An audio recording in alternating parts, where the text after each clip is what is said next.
Hello, જય Shri Krishna, good morning. કેમ છો બધા? મજામાં? તમે મજામાં જ હશો. અમે પણ મજામાં છીએ. મારો પરિવાર, મારા સગા સંબંધી બધા જ મજામાં છીએ. તમે પણ મજામાં હશો અને સ્વસ્થ હશો અને વ્યસ્ત હશો અને મસ્ત હશો. અમે સ્વસ્થ છીએ, વ્યસ્ત છીએ અને મસ્ત છીએ. ચાલો ત્યારે નવા વ્લોગની શરૂઆત કરીએ. આજે નવા દિવસની શરૂઆત કરતાની સાથે જ હું તમને કહી દઉં કે મારા બ્લોગ હવે 5 વાગ્યા પછી રોજે આવી જશે. જે કોઈ પણ જોઈ અને ગમે તો મને એક નાનકડી એવી કમેન્ટ કરજો અને લાઈક કરજો અને શેર પણ કરજો તમારા ફેમિલી મેમ્બરમાં. એટલા માટે કહું છું હું તમને, નવું નવું તમને જાણવા પણ મળશે. કરતા હોઈએ અને રૂટિન રસોઈ બનાવતા હોઈએ. હર ઘરમાં રૂટિન બધાને અલગ અલગ રીત હોય છે. શું અલગ અલગ રીત હોય છે? કારણ કે રસોઈમાં પણ કોઈને સાદું સિમ્પલ ભાવતું હોય છે અને કોઈને મસાલેદાર ભાવતું હોય છે. એટલે ઘણો બધો અમે પરિવર્તનથી ચાલીએ છીએ. સાદું અને સિમ્પલ રસોઈ, સાદી અને સિમ્પલ રોજે જોવા મળશે. તમે જોતા રહેજો, મને આ સપોર્ટ કરતા રહેજો અને મને આગળ વધારવામાં સપોર્ટ કરજો. અને જો હા, હું તમને કહી દઉં, સવારમાં મેં બધું જ કામ કરી નાખ્યું. અત્યારે જો વાગી ગયા છે લગભગ 8:30 થવા આવ્યા છે. ચકલાની ગૂંજ તમને સાંભળવા મળશે મારા આંગણામાં, ફળિયામાં. જો 8:30 વાગી ગયા છે અને મસ્ત મજાનું બધું કામ કરતી હતી હું. વહેલા ઉઠીને બ્રહ્મ મુહૂર્તથી જ મારી શરૂઆત કરી દેતી હું. રોજિંદું મારું કામ હોય છે. આ તમને કાલના બ્લોકમાં બતાવ્યું, સાફ સફાઈ અને હજી કચરા પણ વાળવાના બાકી છે.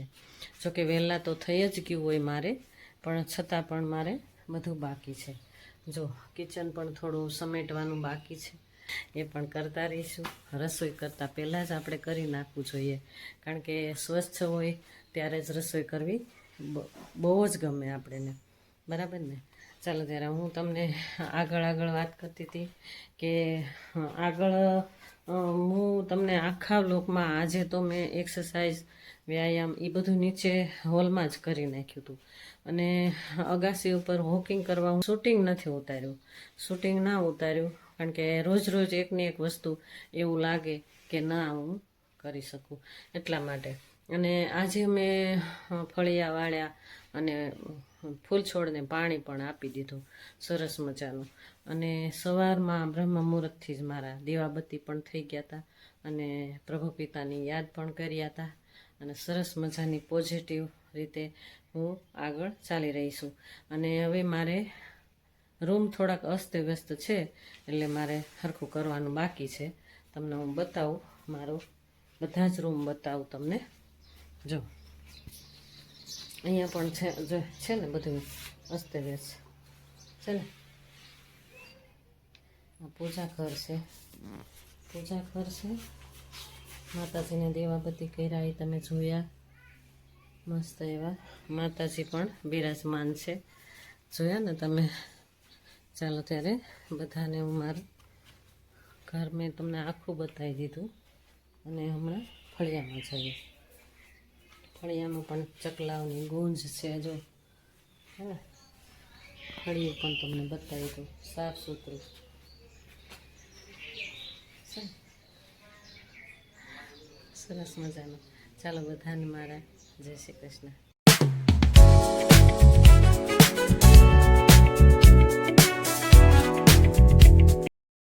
વાસુદેવાસુતમ દેવમ કંચચાન્વ્યમાર્દનમ દેવકી પરમાનંદમ કૃષ્ણમ વંદે જગદ્ગુરુ. ગુરુર્બ્રહ્મા ગુરુર્વિષ્ણુ ગુરુર્દેવો મહેશ્વરમ. ચાલો ત્યારે દીવાબત્તી પોઝિટિવ વાતાવરણની અંદર પોઝિટિવ દીવાબત્તી માતાજીને દીવાબત્તી કરવા સાથે પ્રાર્થના સાથે હું આ સરસ મજાના શ્લોક બોલી અને સરસ મજાના હું ગીતાજી જ્યારે વાંચતી હોઉં ને ત્યારે અમુક શ્લોક છે ને મારે મોઢે રહી જાય. ક્યારેક હું તમને આખું વાંચીને જ વાંચતી હોઈશ ને એ આખું કહીશ, મને યાદ રહેશે એટલું હું કહીશ. પણ ચાલો ત્યારે સવારમાં વહેલા સવારમાં માતાજીને મસ્ત એવા પોઝિટિવ યાદ કરી અને સરસ મજાના દીવાબત્તી તો મારા કરી જ લીધા. ગણપતિ બાપાને પણ ધૂપ દીવા આપી દીધા અને શિવલિંગ પણ ત્યાં આગળ છે મારા મંદિરમાં. અને મસ્ત એવા જાસૂદના ફૂલ છે ને એટલા ભીડાઈ જાય અને પછી થોડો સમય થાય ને એટલે એટલા ખુલી જાય તો સરસ મજાના લાગે, લાલ ચટક. ગુલાબ તો હમણાં ઘરમાં આવીને હેઠા જ પડી જાય છે. એટલે જાસૂદના ફૂલ માતાજીને ધરી, ગણપતિ બાપાને ધરી અને મસ્ત એવી હું ગીતાજીના પાઠ થોડાક કરી જ લઉં. રોજે મારા નિત્ય નિયમ પ્રમાણે જો જ્યારે ઉતાવળ હોય ને ત્યારે શાંતિથી બેસીને ના થાય, થોડું નજર તો હું ફેરવી જ લઉં ગીતાજીમાં. કારણ કે ગીતાજીમાં પણ ભગવાને કહ્યું છે કે હંમેશા પ્રાર્થના કરતે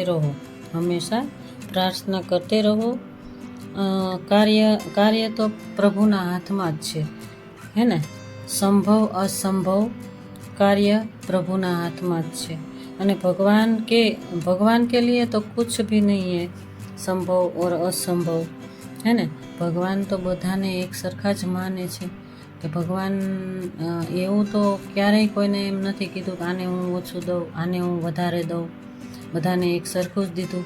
દુઃખ હોય સુખ હોય, દુઃખમાં પણ આપણે સિમરણ દુઃખમાં વધુ ને વધુ કરતા હોઈએ, પણ સુખમાં તો ઘણા લોકો એમ વિચારતા હોય કે ભાઈ હવે ટાઈમ નથી, ચાલો ને કાલ આપણે દીવાબત્તી કરી નાખશું, ટાઈમ નથી, હે ને.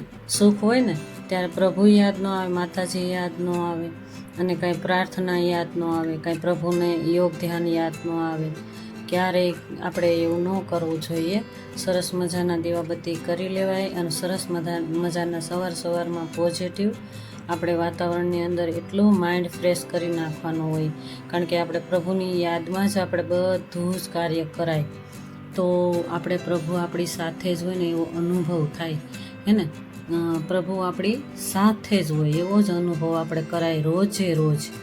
જો ચાલો ત્યારે ભગવાનની યાદ સાથે મેં આખું ફળિયું વાળી અને કચરો જોયો ને તમે, કેટલો કચરો હોય છે એ બધું ભરી લીધું ટબમાં. ટબ આખો મોટો ટબ છે કે આપણે ઉપાડી ના શકીએ એટલો મોટો ટબ છે. તો ખૂંદીને આપણે ભરીએ ત્યારે માંડ ભરાય.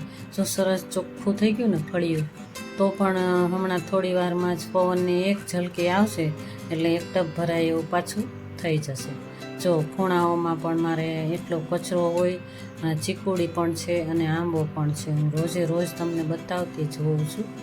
એટલે આ વસ્તુ મારે કરવી જ પડે, હે ને. આપણે જો આગળ મેં તમને પ્રભુની વાત કરીને તો ભગવાનની વાત કરીએ ને તો ભગવાનની વાતો તો આપણા માટે ખૂટે એમ જ નથી. જો ભગવાનના શ્લોક બોલીએ, ભગવાનની આપણે પ્રાર્થના બોલતા હોઈએ તો જેટલું કરો ને એટલું ઓછું છે તમારા માટે આ ઉંમરે, હે ને. આપણે 50ની ઉંમર થાય ને પછી આપણે આ બધું કરવું જ જોઈએ, કરવું જરૂરી જ બને આપણું.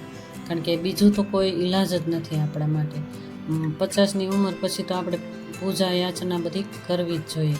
જો મેં અમારી ગેલેરી છે, પાછળના ભાગમાં ફરતા ગેલેરી છે, ત્યાં આગળ પણ બહુ ધૂળ આવી હતી. જો ને તમને દેખાય છે ને ધૂળ, કેટલી બધી ધૂળ ઉડીને ડમરીઓ આવતી હોય છે. એ પણ ભરી અને જો ચોખ્ખી કરી નાખી. ગેલેરીમાં થોડોક સામાન પણ વેસ્ટેજ પડ્યો છે અને પાછળ જો આખી ગેલેરી છે ને તમને દેખાય છે ને.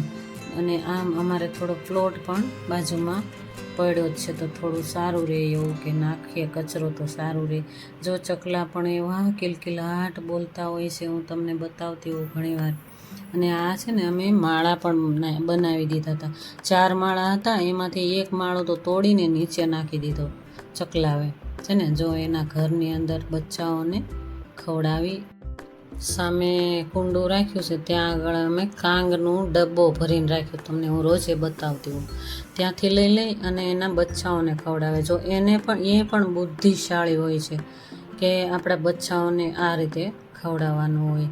જો હવે હું અગાસી ઉપર રીંગણીને થોડું પાણી આપી આવું, એવું મને લાગ્યું કે તડકો બહુ છે એટલે પાણી થોડું નાખી આવી.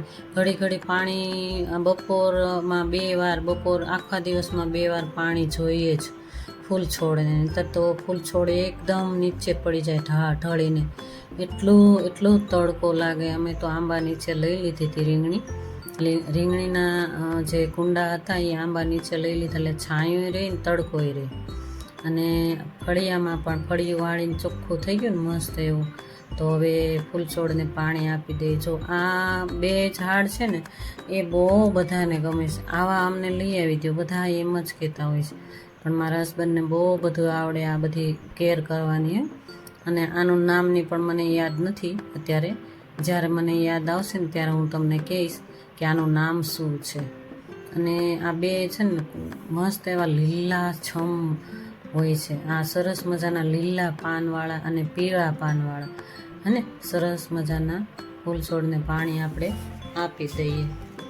ચાલો ત્યારે આગળ હું તમને રસોઈ પણ આપણે બનાવવાની છે. ભાઈ ટાઈમ થોડો થવા લાગ્યો છે, છતાં પણ પહેલાં તો ફૂલ છોડને પાણી આપી દઉં, પાંદડાઓને સેજ ધોઈ નાખું એટલે સરસ થઈ જાય, સરસ મજાના એના ખીલી ઉઠે, બધા પાંદડા ખીલી ઉઠે.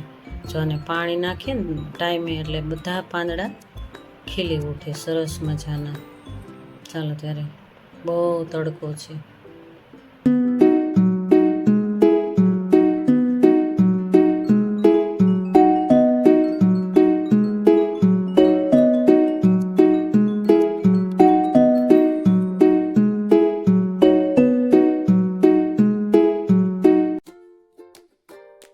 આવું બધું જ રૂટિન કામ મારું થઈ ગયું છે.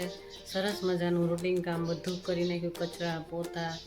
જોકે મેં જેટલું બન્યું એટલું મેં શૂટિંગ કર્યું હતું, બાકીનું શૂટિંગ નથી કર્યું. અને આખા દિવસના બપોર સુધીના અત્યારે લગભગ વાગી ગયા છે. જો લગભગ વાગી ગયા છે 12 ને માથે 5 થઈ ગઈ. 12 અને માથે 5 થઈ ગઈ. તો હાલો રસોઈની શરૂઆત કરી દઈએ. આજે રસોઈમાં શું બનાવવાનું છે, કેવી રીતે હું બનાવવાનું છે ને એ જોઈ લઈશું. અને 12 ને માથે 5 થઈ ગઈ છે એટલે રસોઈ શરૂઆત કરી જ દઈએ. હેલ્ધી ખાવાનું છે આજે, હે ને? મસ્ત એવું હેલ્ધી ખાવાનું છે આજે. બપોરની રસોઈ એવી છે કે હેલ્ધી મળે, આપણે એ રોજે ખાવું જોઈએ. એનું સૂપ પણ મસ્ત એવું બનાવવું જોઈએ. સૂપ પીવાથી પણ સરસ એવા ફાયદા હોય છે. એ રસોઈ શું છે એ તમને બતાવીશ આગળ. મારા બ્લોગ પૂરેપૂરા જોઈજો, ત્યારે તમને ખ્યાલ આવશે કે રસોઈ કઈ હતી. અને ચકલાનો અવાજ તમે જોશ ને, મારા ચકલા મારા ફળિયામાં એટલા બધા હોય છે ને કે જોજો તમે પૂરેપૂરો મારો બ્લોગ જોજો તમે. એટલા ચકલા હોય છે, કિલકિલાટ સાથે આખો દિવસ કિલકિલાટ કરતા જ રહે ચકલાઓની. ચાલો ત્યારે બધાને હું આગળ મારી રસોઈ બતાવું, બપોરની રસોઈ. 3 વાગ્યા સુધી આજ તો કામ કરવાનું છે, તમે જોતા રહેજો મારા બ્લોગ.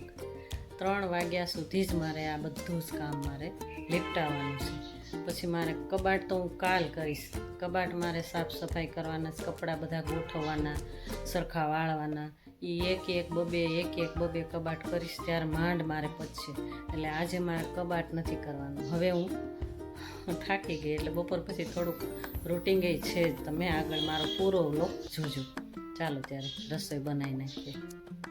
આવો ત્યારે મસ્ત એવું સાફ સુથરું ઘર, સરસ મજાનું સાફ સુથરું ઘર, એટલું સરસ ચોખ્ખું કરી નાખ્યું. અને આ કિચન, હા મેં તમને સવારે બતાવ્યું હતું બધું જ, અને આગળ બતાવ્યું જ છે કેટલું. જો ભર્યું હતું ને, ચોખ્ખું કરી નાખ્યું. કિચન ચોખ્ખું હોય ને તો રસોઈ કરવાની મજા જ આવે. ચાલો ત્યારે મેં આગળ તમને વાત કરીને, જો સરગવાનું મેં તમને કીધું ને સૂપ પીવું જોઈએ, ત્યારે હવે તમને હું કહી દઉં કે સરગવાના સૂપ પીવાથી પણ સરસ એવા હાંધાના દુખાવા, કમરના દુખાવા વગેરે દૂર થાય છે. અને સરગવો દવામાં પણ વપરાય છે, હે ને. કહેવામાં આવ્યું છે કે સરગવો દવામાં પણ ખૂબ સરસ રીતે વપરાય છે, બધી દવાઓમાં. જે દુખાવા, હાથ પગના દુખાવા હોય, કમરના દર્દો હોય એના માટે. અને રીંગણા અમે ઉતારી લીધા હતા ઉપરથી. રીંગણી મારી હમણાં ગઈ ને પાણી પાવા, ત્યારે મેં લઈ લીધા હતા એ રીંગણા. તાજા રીંગણા થોડાક નાખીએ, વટાણા અને સરગવો અને બટેટા. એક બટેટું જ નાખ્યું હતું, ઝાઝું નથી નાખ્યું. અને ટમેટું તો આજે નાખવું જ છે એવું થઈ ગયું કે મારા હસબન્ડને ફાવતું નથી, પણ છતાં પણ આજે મને એમ થઈ ગયું કે નાખવું જ છે. ટમેટું નાખ્યું અને મસાલો બધો જ રૂટિન મસાલો નાખી દીધો. હળદર, પહેલાં તો હળદર નાખી દેવાની, મસ્ત એવું સતળાઈ જાય. રીંગણા થોડાક સતળાઈ જાય પછી બાફેલું બધું બટેટા, વટાણા અને બટેટા છાલવાળા રાખ્યા. સરસ મીઠું થાય છે છાલવાળા બટેટાનું શાક. ક્યારેક તમે લોકો બનાવજો, છાલ કાઢ્યા વગરનું મસ્ત એવું મીઠું શાક થાય છે. એટલે મેં આજે છાલવાળું રાખ્યું હતું. સરસ મજાનું મીઠું સ્વાદિષ્ટ શાક બનાવ્યું. આગળ મેં તમને કીધું ને, હું વોઇસ જ્યારે મેં ઉપરથી કર્યું ને ત્યારે તમે સાંભળ્યું ને કે કેટલા ચકલાનો કિલકિલાટ, મારો અવાજ પણ નહોતો આવતો. અવાજ પણ મારો ઘસાઈને આવતો હતો, હે ને. મેં ઉપરથી હું ઘણીવાર હોલમાં ઊભી રહીને જો વોઇસ કરું ને તો બહારનો અવાજ ખૂબ આવતો હોય, ચકલાનો અને ગાડીઓનો, ગાડી જાતી હોય આવતી હોય એવું મારા હોલમાં સંભળાતો હોય. તો તમે આગળ બધું જ્યારે મેં તમને કીધું ને કે ભાઈ હું સૂપ બનાવવાની વસ્તુ હું રસોઈમાં લેવાની છું, ત્યારે તમે સાંભળજો, ચકલાનો કિલકિલાટ સાંભળજો. ચકલા પક્ષીઓનો કિલકિલાટ અમારા હોલમાં બહુ જ સંભળાય. એટલે પાછલા રૂમમાં જ મારે જવું પડે. વોઇસ કરવું હોય ને ત્યારે મારે પાછલા રૂમમાં જ જવું પડે. તો પણ ક્યારેક આવતું જ હશે તમને. સરસ મજાના બાજરીના રોટલા બનાવી નાખ્યા. મસ્ત એવા બાજરીના રોટલા બનાવી નાખ્યા. અમે બાજરી જુવાર બે મિક્સ દળાવી હતી, એટલે બાજરીના રોટલા, બે બાજરીના રોટલા બંને જણા માટે એક રોટલો, બસ એક રોટલો જોઈએ અમારા બંને જણાને. એટલે સરસ બે રોજે બનાવી નાખીએ. ક્યારેક રોટલી ખાવાની ઈચ્છા થઈ હોય તો રોટલી કરીએ, પણ છતાં પણ બાજરીનો રોટલો તો જોઈએ જ એમ. ચાલો ત્યારે મારા હસબન્ડ એમ કહે છે કે શું કરે છે. મેં કીધું જો રોટલા ટીપું છું. એ બહાર ઊભા લોબીમાં ઊભા મારી સાથે વાતો કરતા હતા. ચાલો ઘી લગાડી દઈએ મસ્ત એવું. ચાલો ત્યારે આ થાળી મારી તૈયાર. આવી જાઓ બધા જ જમવા માટે. યુટ્યુબ ફેમિલી, મારા યુટ્યુબ ફેમિલી બધા જમવા માટે આવી જાઓ. ચાલો ત્યારે સરસ મજાની થાળી તૈયાર. દહીં, સલાડ નહીં સોરી, સંભારો અને આ ચણા પડ્યા હતા. મેં કીધું ને કે ભાઈની વાડીએ ગયા હતા, ચણા બહુ ઝાઝા આપ્યા હતા. કદાચ ત્યાંથી આપ્યા હતા અને અમારા ગામડેથી પણ લાવ્યા હતા. અને અમે રહ્યા બંને જણા, તો કોણ ખાય, એટલે ખવાયા એટલા, બાકીને સૂકવી દીધા. પછી એવું થયું કે લાવ સાફ કરી અને લઈ લઉં તો ક્યારેક શાક બનાવવા થાય.